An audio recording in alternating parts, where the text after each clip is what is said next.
Hey there, I'm Emily, also known as the Drone Angel, and today we'll be discussing some of the accessories and features that come included with the MAVIC 3 Cine to see if they level up your flights and are worth the cost. Since we've now received 3 firmware updates, I felt it was time to give Cine a proper shakedown/review. Either way, it's worth reevaluating this drone now that it's a more complete package. The box that the MAVIC 3 comes in is so packed full of goodies that it really feels like Christmas time when opening it. Oh my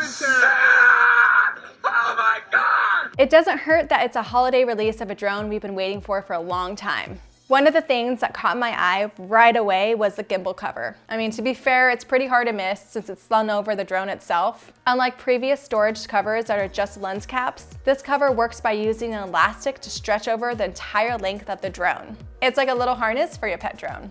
Then we have the remote. The RC Pro comes with the MAVIC 3 Cine's combo, which again makes it easier to excuse the high price. After the late January update, this controller is now compatible with the MAVIC Air 2S. Product compatibility is always positive, and I'm really excited to start using this smart controller with both drones. Ooh, stay. You're killing me, Smalls. The controller itself uses Android OS, has customizable buttons, and has a 5.5-inch touchscreen, which is slightly larger than that of the MAVIC 2 Pro. So far, so good, but nothing unexpected. The real star feature of the controller is that it uses Ocusync 3 Plus, an upgraded version of DJI's video transmission technology. Ocusync 3 allows for 1080p at 60 frames per second, streaming from up to 15 kilometers away, or at least they say that. If it works, it will be a meaningful upgrade from the MAVIC 2 Pro's 10-kilometer transmission range and make it possible to land shots that were previously unattainable. Yes! Yes! Yes! Yes! Oh, those are new ones? Yes! The MAVIC 2 Pro did receive firmware updates to eventually reach that 10 kilometers range, so I wouldn't be surprised if we get upgrades with the 3 too. We likely won't be getting more than 3 hours of battery life though, which is slightly disappointing, but understandable. In my tests, I found that the transmission did feel steadier than some other MAVIC drones, namely the MAVIC 2 Pro. While flying off the coast, I have had transmission issues, with the screen on the remote blacking out altogether. I'll quickly fly in the direction I came from, and the screen bounces back to normal. It's a bit frustrating. Of course, they just had to be at some of my favorite spots along the coast. So much for that chocolatey smooth experience I was promised. You sit on a throne of lies. Thankfully, it's still an improvement over the 2 Pro, so the Ocusync is still doing something. The Cine feels more steady, and the 1080p at 60 frames per second feed keeps control in the hands of the pilot. If there's one thing that DJI needs to keep in mind while designing their drones, it's that ultimately drone pilots need to have control and creative freedom in order to do their jobs. So you're telling me there's a chance? Next, we have all the other small accessories that come with the Cine, plus one big carrying bag. This high-quality bag can convert into a backpack. It might not be an example of cutting-edge drone technology, but it certainly feels like cutting-edge backpack technology.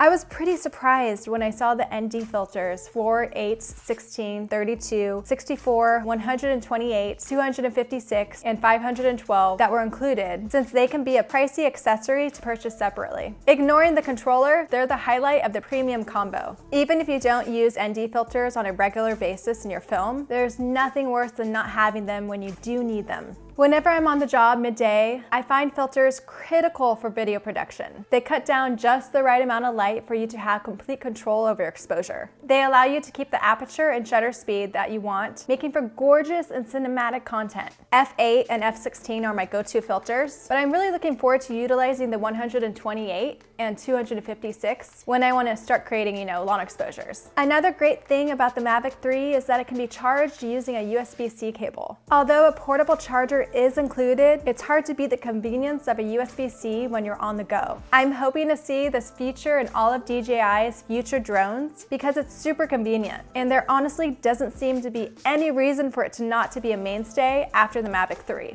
Oh, come on! The charging hub is equipped with 3 slots for the 3 batteries that come with the Cine, which is a convenient little addition. Physical design is a big part of why the Cine flies longer than its relatives. Apparently, DJI optimized it to improve flight times and reduce drag by 35%. A lot of work was put into designing a drone that could handle the situations a pro pilot needs it to. So compared to previous DJI models, this is a very powerful drone. It doesn't care whether you throw difficult to navigate environments, high wind conditions, or a 3-month-old casserole at it. It's gonna keep going, or at least that's the hope since it costs nearly $5,000. What did you say? The Cine weighs 899 grams instead of the Mavic 3's 895 grams because of the 1 terabyte solid-state drive. In flight or in the bag, those 4 grams don't amount to anything noticeable. The 3 is slightly larger than the Mavic 2 Pro when unfolded with these dimensions. Alrighty then. This isn't exactly a highly advertised feature, but I found the camera placement to be better than on the Mavic drones. Since it sits higher on the Mavic 3, the camera stays well away from the ground when lifting off the textured terrain like rocks.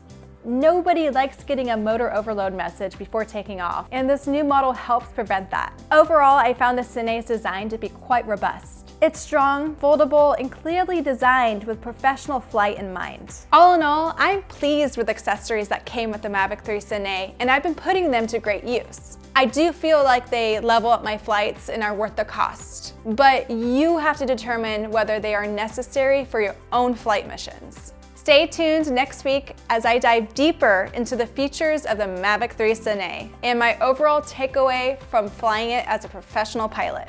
Thanks so much for watching, guys. If you enjoyed this video, the biggest compliment to me is if you could share it with someone else that would also enjoy it. Of course, hit subscribe to stay up to date on drone news and tips. If you're interested, I also do online educational consulting and hands-on workshops where I teach you how to fly over whales and dolphins.